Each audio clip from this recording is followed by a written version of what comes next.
This is Robert Kaplan from the Foreign Policy Research Institute in Philadelphia. This is a podcast series about great power rivalry in an age of global demons. If Russia continues to interfere with our democracy, I'm prepared to take further actions to respond. Cyber attacks on the United States, economic coercion. The United States does not have the qualification to say that it wants to speak to China from a position of strength.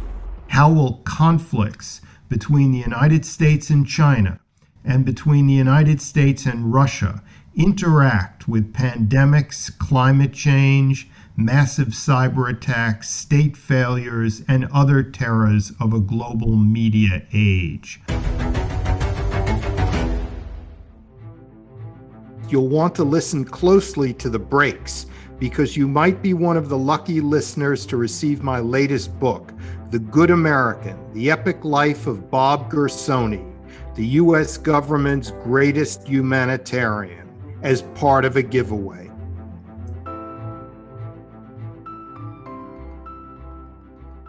One of the global demons that will be interacting with great power rivalry is regional tensions in various parts of the world. And to better explore those tensions in the Middle East, I have with me today Kim Gaddis, the author of a spectacular book called Black Wave, about 40 years in Middle East history, starting in 1979, which she very creatively identifies as a key year. A year of the Iranian Revolution and of the attack on the Grand Mosque of Mecca in Saudi Arabia and other things that happened in 1979. And she traces all the pathologies, or many of the pathologies, of the Middle East forward from 1979, especially Lebanon. So we're really privileged to have her here. And Kim, welcome. Thank you so much for having me. And let me start with the first question. Black Wave was published in January 2020. It's about 20 months ago. If you could update Black Wave, given recent events in the Middle East, what would you say, or what would you re-emphasize? That's a great question. And I'm not sure that I'm ready to update just yet, because I think that the way the book ends leaves us with a good sense of the trend lines that are unfolding in the region. And because it's mostly a look back, it's a great explainer of why we are where we are today. And things are still unfolding. So I talk about how the black wave of religion, in a way, and intolerance and cultural darkness is receding and giving way to nationalism, as the leaders of Saudi Arabia and the leaders of Iran realize that religion doesn't appeal to the young people anymore. And so they're trying to rally them around the ideas of nationalism. I also speak about the protests that we're seeing, that we have been seeing since 2019, from Iraq to Lebanon to Iran as well, ongoing today, and how there's an awakening to a desire for governance and civil rights. And I think that is what's going to set the stage for the coming decade. And so a lot of what I described towards the end of the book is still unfolding. We're right there in the middle. Yeah. And I was fortunate enough that I could update the paperback with the events that include the assassination, the killing of Qasem Soleimani, the head of the Quds Force, who was killed in January 2020. Robert, what I think I would love to do, actually, if I had this opportunity, if we were sort of speaking theoretically here and I had carte blanche to do something, I would want to dive back into some of the chapters and unpack them further and take, either do more on Syria or more on Lebanon, my own country, which only gets 2 chapters in the book, if I recall correctly off the top of my head. There's a lot there that I think still needs to be explored, a lot there that would help us explain the wider Middle East, and that would help us understand better the role of America in the Middle East.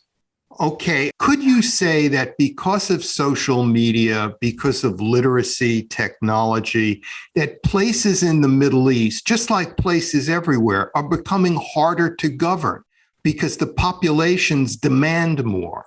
They're more demanding, they're less fatalistic of their leaders. I think that's true. I think that awareness about what is out there, about what is possible, about the ways in which governments are oppressing the people, all of that leads to higher expectations, more desires for jobs, employment, but also justice. What it does is not just highlight what is missing, but it provides avenues and opportunities to communicate and to express yourself and reach the outside world as well. That's the role of social media. That's how social media is being used. That's how, in Lebanon or in Iran or in Iraq, protesters make sure that their voices are heard and that their struggles against corruption, against sectarianism are heard by a wider audience. Because I think these issues speak to everyone, everywhere, from Hong Kong to the Black Lives Matter movement in the United States. Governance, justice, civil rights, these are the issues of our time today, of our decade. The double-edged sword here is that with higher increased use of social media comes more surveillance by the authorities in the UAE, in Saudi Arabia. That's how activists are being tracked, detained, and in the case of Jamal Khashoggi, assassinated, the Saudi journalist killed in the Saudi consulate in Istanbul in 2018. You look at what's happening in China with how they use their surveillance across the country, in Hong Kong, and especially, of course, in Xinjiang with the Uyghurs. And you sort of wonder, how much are the Chinese sharing with the Saudis and the Emiratis? That's a great question. Kind of scary. Yeah.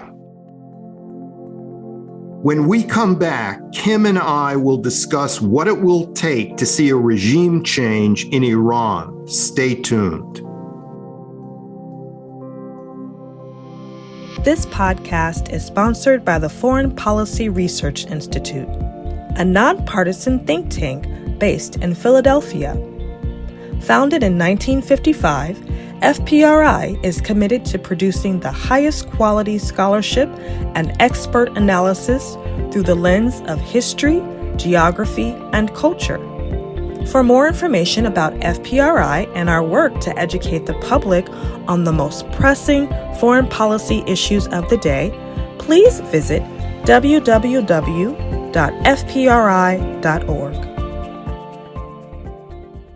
Let's start with Iran. Where is Iran headed with its new president? And does it matter? Do we put too much emphasis on who the president was? I ask this because he was named, I believe, after your book was published. And we've also had demonstrations, disturbances in late 2019, and again recently emanating from Khuzestan in southwestern Iran. Does the Iranian president matter? You'll have those who say, it doesn't matter, because no matter who is president, it's the supreme leader who reigns supreme. And he will allow someone to become president like Hassan Rouhani to suit his interests, to show a different face to the West. But really, it's just a tactic. And look where we are now with the election of Ibrahim Raisi. This is the real face of Iran. That's what the Saudis think. They look at the smiling faces of the so-called reformers or the moderates, the centrists in Iran, and they say this is just a front. It's a smiling face, but in the background, the IRGC, the Islamic Revolutionary Guard Corps, is still working hard around the world and in the region. And they have a point as well. You look at the period of the 1990s when Rafsanjani was president, and he really did make a difference. He really did allow a proper détente to unfold with the Saudis. He was helped by the fact that his counterpart was Crown Prince and then King Abdullah, who was also into détente and, the dialogue between civilizations, etc. So it can make a difference, but they are always hamstrung and constrained by what we call deep state. It's definitely there in Iran as well, the IRGC, the supreme leader, etc. Today, I think that what we're seeing is very much an alignment of forces in Iran. And there was a great piece in The Atlantic written by my good friend Karim Sajjadpour about the election of Raisi. And the title was Iran Stops Pretending. That was the headline. And in a way, now we know what we're dealing with. It's the supreme leader. It's a conservative president who's been accused and was responsible for the execution of hundreds, if not thousands, in the 80s. This is today the Iran that we're dealing with. There is no smiling Javad Zarif anymore. Iran seems like such an unhappy, dysfunctional place that had the contingencies worked out differently in 1979, Iran might be like South Korea today, in terms of development, in terms of economic heft, in terms of functionality. Because, revolutions are contingent affairs. If this hadn't happened, if the Ayatollah had not gone to Paris where he had it, where he was open to the world media. I mean, if the Shah didn't have cancer. If Saddam Hussein had disregarded the Shah's advice and gotten rid of Khomeini in Iraq, that's one little nugget. Yeah, all this. But it seems like a place where the economy is finished, where there's rampant corruption, where there is bad governance, and the population is very unhappy. Can this continue? People have been hoping, or some have been predicting an uprising, a change, along the lines of what happened in the Soviet Union after so many decades of communist control. Some people call Iran, it's in the Brezhnev phase of its history. People have been saying that for about 2 decades already. It's so hard to predict when a revolution might occur that will topple a regime. I mean, no one in 78 really expected that the Shah would be deposed. I mean, certainly the United States didn't. The Saudis were fearful that he would be replaced by a communist regime. They were initially thrilled that he was replaced by, somebody as religious as them. But what I like about your question is that it makes clear that things are not preordained. We are not doomed and destined because there's something wrong in our DNA to live with corruption, dictatorship, autocracy, etc. Iran could have been South Korea. Lebanon could have become again the Paris of the Middle East. It all came crashing in the last 2 years. I think we are in this interregnum, really, not to sound, to bring out the cliches, but I really think the old is dying, the new is not born yet. And we're in this middle part that is really hard to decipher. I'm trying to read the trend lines, but I see something coming to an end in the region. And I know that my book starts in 1979. Years are never exist. They don't exist in a vacuum. And then the trends went in one direction. The period around 1990 was also very interesting in the region, and I talk about it in the book with the Gulf War, and then eventually it leads to 9/11 in 2001. But around the period of the Gulf War, several conflicts came to an end: the war in Afghanistan, the Iran-Iraq war, and the Cold War. The Berlin Wall fell. 89 to 91 is when all of this happened. And you had the New World Order. The New World Order that George H.W. Bush decreed was built on, foundations of freedom, etc. And the biggest example of that was the liberation of Kuwait from Iraqi occupation after the invasion. But that New World Order was a disorder for other people. So, for example, in Lebanon, the civil war ended, but it ended with a Syrian occupation. It was Pax Syriana. Peace was built on very faulty foundations. And I think that had repercussions in the rest of the region as well, because it meant the continuation of the Assad regime in Syria, and it meant the rise of Hezbollah. And look where we are today. Today, we're living with the consequences of that deal that was made in 1991. And I think that's coming to an end. I think in Lebanon today, we're actually seeing now the real end of the civil war. They're the same leaders that amnestied themselves. They're still here today. Yeah, Michel Aoun Michel Aoun, the president, the Speaker of the House, other warlords, their friends, their sons, their son-in-laws. And for the first time, we're seeing a kind of national reconciliation in Lebanon through these protests. Where does it go now? Because now it's had an economic collapse on top of all of its political problems built up over the decades now. And so you have a real, social crisis, economic crisis at a level that you didn't have, arguably, even during the Civil War in the 70s and the 80s. So where does it go from here? And is that really a question about the region? Because Lebanon was always a tool of the countries around it. So I look at Lebanon as a political crisis first that caused an economic and financial and social crisis. And you're absolutely right. It is about Lebanon as well. It's about the corruption of our own leaders. It's about the mismanagement of our own leaders. It's about the lack of governance. It's about the way the sectarian system is abused by those warlords that I was just mentioning, who were, in charge of the fighting and now are supposedly in charge of the peace and the prosperity. But it is also part of the region. It's also part of a regional problem. When I talk about this 30-year period of the New World Order ending, it feels like Lebanon is the petri dish for that. Yeah. And I see it ending here, but again, we don't know yet what it's going to lead to. I always remain hopeful. Of course, we could still sink lower. This is being described by the World Bank as one of the top 3 worst economic crises in 150 years. On top of that, we had one of the largest the largest non-nuclear explosion in recent history in Lebanon, with a port blast in Beirut last year. And we have the pandemic. So, we have this trifecta of problems. I remain hopeful because I think the die has not been cast.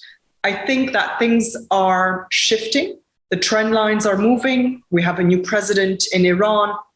On the face of it, it looks like a terrible thing, but we don't know how the dynamics are going to unfold. Hezbollah in Lebanon is under a lot of pressure. They might have to release some of that pressure. We have a Biden White House that is talking about rallying democracies, but also democratic values. And, the US has often paid lip service to the issue of democratic values. But I do think there's a realization increasingly that you have to align your values and your interests. And your values are actually very often your interests. And so I find it very interesting that the Biden administration, for example, is talking about fighting corruption as a national security priority for the US around the world. And that would involve looking at governance and justice and rule of law in the Middle East as well. We're going to take a short break. Stay tuned. If you're enjoying the Global Demons podcast, you'll also enjoy Robert D. Kaplan's latest book, The Good American, a sweeping yet intimate story of the most influential humanitarian you've never heard of, Bob Gersony, who spent 4 decades in crisis zones around the world.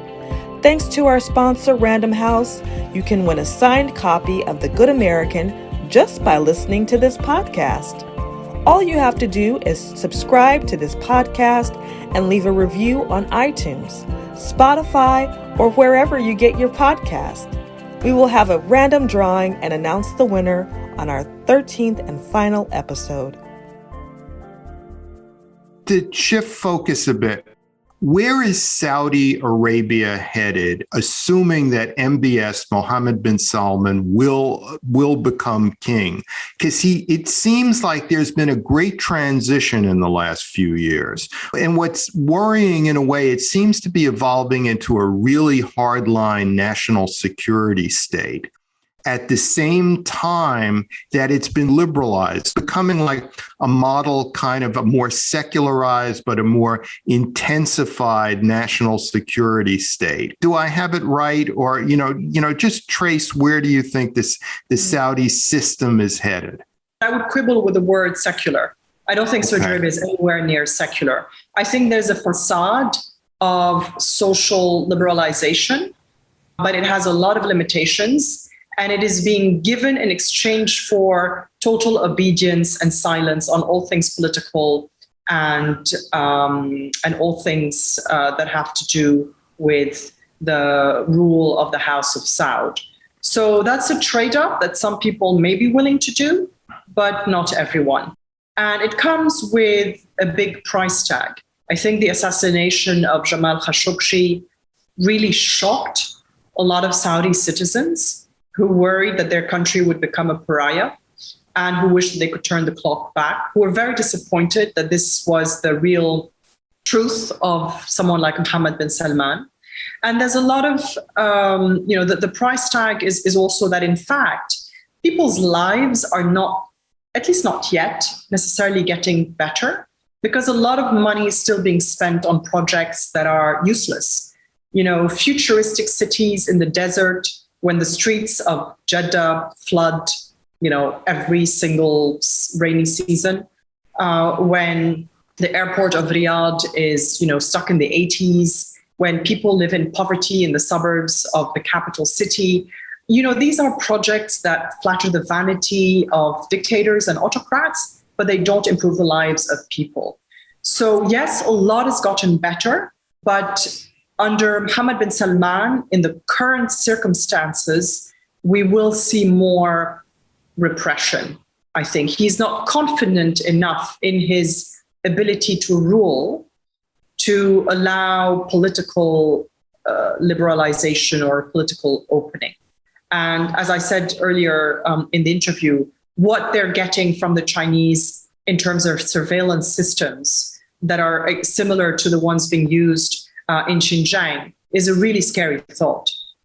Where are the Chinese going in the Middle East, Kim? Because when I look at the numbers, I was just in Egypt recently, and the Chinese are spending billions in Egypt, again, building futuristic cities, a new capital. They really seem to be together with the Egyptian regime, and they don't deliver moral lectures about human rights, which President Abdel Fattah al-Sisi must like. Because these are the lectures that he gets from the Americans and the Europeans. And when I look at what the Chinese are investing a lot or hope to invest a lot in, they're going to be buying more and more oil and gas from Saudi Arabia. It seems like the Chinese have this goal of kind of tying together all their business in Europe and all their business in the Far East with Belt and Road that not only goes across Central Asia, but into the heart of the Middle East as well.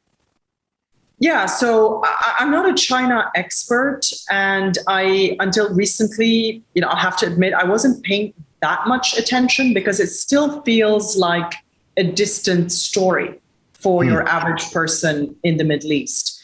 When I traveled to Kenya or Ethiopia, I remember seeing Chinese signs everywhere for construction and restaurants because there were construction workers, etc. You hear about it all the time. You see them all the time. You don't really have that, not yet, in the Middle East. But you have more and more presence and more talk about contracts and memorandums of understanding with Iran and those big projects you just talked about in Egypt. For your average person, it still feels distant, and it feels like China, is neither good nor bad. They don't really know what to make of it. If they can get a job at a construction site, great, but it doesn't lead to a long-term job and long-term employment of a project. It's over. It's not contributing to a productive economy. And what I worry about when it comes to the Middle East is that China is going to bring together this league of autocracies as it gets closer, works more with the Saudis and the Egyptians and the Emiratis and the Bahrainis, etc. And they share, contracts and oil, and they buy stuff and they have contracts and they share surveillance. You're going to have this league of autocracies in the Middle East, which is quite worrying. And you have Iran, of course, which is also wheeling and dealing with the Chinese. And you'd think that the Saudis are concerned about that because Iran is their arch rival. But I think it tells you something about the fact that the Saudis are not overly concerned. I think it tells you that what the Chinese are doing with the Iranians is still contained. And this huge deal of billions of dollars that they announced is still very much something that's in the pipeline. And the Saudis don't feel that concerned or that threatened about it, or they feel that perhaps it could contribute to, if the Chinese are the go-between, that it could contribute to keeping the Iranians in check to some extent. And don't forget that China buys most of its, that Iraq and Saudi Arabia are the number 1 and 2 key suppliers of oil for the Chinese in the Middle East. And so Iran doesn't have as much leverage as the Saudis. Yes, and that's so ironic in a way, given the American adventure in Iraq for so many years, that now they're the biggest supplier for China. Big question. What is the trajectory of the Iranian-Saudi relationship? There was a piece in Foreign Affairs by Vali Nasser very recently, basically to shrink his thesis. He basically said, with the Americans outside now, not as involved as they used to be, it's up to the Saudis and the Iranians to make a kind of détente in the Middle East. And is that possible? Like, where is the Saudi-Iranian relationship going? We have a new president in Iran. We have probably a new foreign minister, I assume. And you have MBS in Saudi Arabia. In the 90s, the détente between Iran and Saudi Arabia went quite far. It was quite the warm rapprochement. And it happened because Iran and Saudi Arabia decided that it should happen. It wasn't a request from America. It wasn't something that the Americans had arranged. It happened because they were suddenly facing a common enemy. And that was Saddam Hussein, who had just invaded Kuwait. But it was also a result of the regional circumstances and of personalities. So Iran was just coming out of the Iran-Iraq war. It was exhausted. It was its economy was in tatters. It needed to open up to the outside world. It needed to be back at the table with OPEC. And to do that, it needed the Saudis. And the Saudis saw that, Saddam Hussein was now their enemy, or they were afraid of Saddam Hussein's, crazy behavior. And so they saw an opportunity or the need to have a rapprochement with the Iranians. And it happened in the middle of the whole Desert Storm operation in 1991. They had this détente after 5 years of no diplomatic relations. So it is possible. But it was also very much reliant on the personalities of that day, which was Rafsanjani and Crown Prince Abdullah. They were open to the idea. They didn't see each other as the enemy necessarily. I think things have changed because Iran has hardened and Saudi Arabia has hardened. And now you have Mohammed bin Salman, who is quite nationalistic. And you have Ibrahim Raisi, who is there to serve a purpose for the supreme leader, which is to ensure the continuation of the Iranian revolution and revolutionary project. So I think in these current circumstances, unless I'm reading something wrong, the détente will be limited. It will be to avoid a conflagration. And then we'll have to see whether they can find areas of entente where they really strike agreements, whether it's Yemen or Lebanon. But I don't see any desire from the Iranians to retrench themselves from the region. And that's a problem for the Saudis. And so I think that will continue to be the dynamic for some time. Well, Kim Gaddis, I want to thank you so much for your time. This has been truly excellent and illuminating. Thank you so much for having me. It's really an honor to be on your podcast. Thank you for listening to this episode of the Global Demons podcast, brought to you by the Foreign Policy Research Institute. If you've enjoyed this episode, please subscribe anywhere you get your podcasts and visit our website at www.fpri.org. For the Foreign Policy Research Institute, I'm Robert D. Kaplan.